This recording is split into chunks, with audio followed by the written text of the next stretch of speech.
सर्वांना नमस्कार. मी मैथिली धनाजी गणे इयत्ता 6वी दानोळी हायस्कूल दानोळीची विद्यार्थिनी आपल्यासमोर विषय मांडत आहे. अग्निपंख पुस्तकाने मला काय शिकवले. अग्निपंख हे पुस्तक आपल्या देशातील महान शास्त्रज्ञ तसेच माजी राष्ट्रपती डॉक्टर ए.पी.जे. अब्दुल कलाम यांचे आत्मचित्र आहे. अग्निपंख म्हणजे जिद्दीचे, स्वप्नाचे उंच भरारीचे पंख. अग्निपंख म्हणजे जिद्दीचा प्रवास. अग्निपंख पुस्तकाने मला खूप काही शिकवले. माझ्या व्यक्तिमत्वात बदल घडवून आणला. डॉक्टर कलाम यांचा जन्म तमिळनाडूतील एका छोट्याशा गावात झाला. त्यांचे घर लहान होते पण त्यांचे स्वप्न खूप मोठे होते. डॉक्टर कलामांच्या वडिलांचे फारसे शिक्षण नव्हते पण त्यांच्यात आंतरिक शहाणपणा होता, उदार विशाल दृष्टिकोन होता.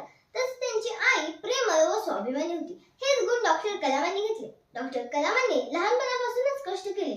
शाळेची फी भरण्यासाठी वर्तमाने वाटली, तसेच पैसे नाहीत म्हणून शाकाहारी बनण्याचा निर्णय घेतला. यातून आपल्याला एक गोष्ट लक्षात येते की आपण कितीही मोठ्या संकटात अडकू दे तरी आपण त्यातून मार्ग नक्कीच काढू शकतो. डॉक्टर कलाम सर नेहमी म्हणतात, स्वप्न ती नाहीत जे आपण झोपेत पाहतो. स्वप्न ती नाहीत जे आपण झोपेत पाहतो. स्वप्न ती आहेत जे आपल्याला झोपू देत नाहीत. स्वप्न ती आहेत जे आपल्याला झोपू देत नाहीत. हे वाक्य मी माझ्या अभ्यासाच्या खोलीत लिहून ठेवले आहे. यातून मला आत्मविश्वास आणि मोठी स्वप्ने पाहण्याची प्रेरणा मिळते. डॉक्टर कलाम साहेबांनी अंतराळ तंत्रज्ञानामध्ये कितीतरी प्रकल्प केले. काही वेळा अपयश आले पण ते डगमगले नाही, पुन्हा प्रयत्न करत राहिले. त्यामुळे भारताने उत्तुंग असे यश मिळवले. यामध्ये डॉक्टर कलाम साहेबांचा मोलाचा वाटा आहे. डॉक्टर कलाम साहेब म्हणजे राष्ट्रप्रथम, राष्ट्रनिष्ठा म्हणजे आपल्या कामातून देशाचे अभिमान वाढवण्याची प्रेरणा डॉक्टर कलाम साहेबांच्या क्षेत्रातून मिळते.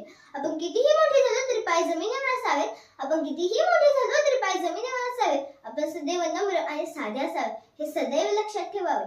डॉक्टर कलाम साहेबांचे जडणघडण, आई वडील तसेच गुरुजन आणि वेळोवेळी भेटलेली माणसं यांचा मोलाचा वाटा आहे. डॉक्टर कलाम साहेब नेहमीच त्यांची कृतज्ञता व्यक्त करत असतात.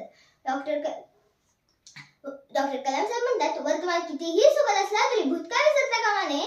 वर्तमान कितीही सुखद असला तरी भूतकाळ विसरता कामा नये. आपली माणसं, आपली व्यक्ती यांचं कायम आठवण ठेवावी. हे अग्निपंख पुस्तक वाचताना नेहमीच मनावर बिंबत राहते.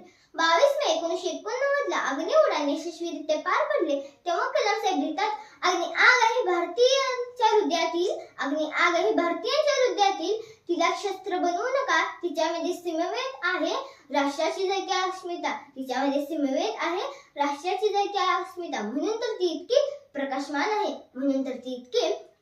आहे. डॉक्टर कलाम साहेब म्हणतात, माझ्या आयुष्याला पाहून कोणाला आदर्श होऊ नये असा माझा दावा नाही, पण कोणा गरीबाच्या मुलाला माझ्या आयुष्यामुळे जर का दिलासा मिळत असेल तर ते निश्चितच दिशा मिळेल. एवढे बोलून मी डॉक्टर कलाम साहेबांना अभिवादन करते आणि थांबते. जय हिंद, जय महाराष्ट्र. धन्यवाद.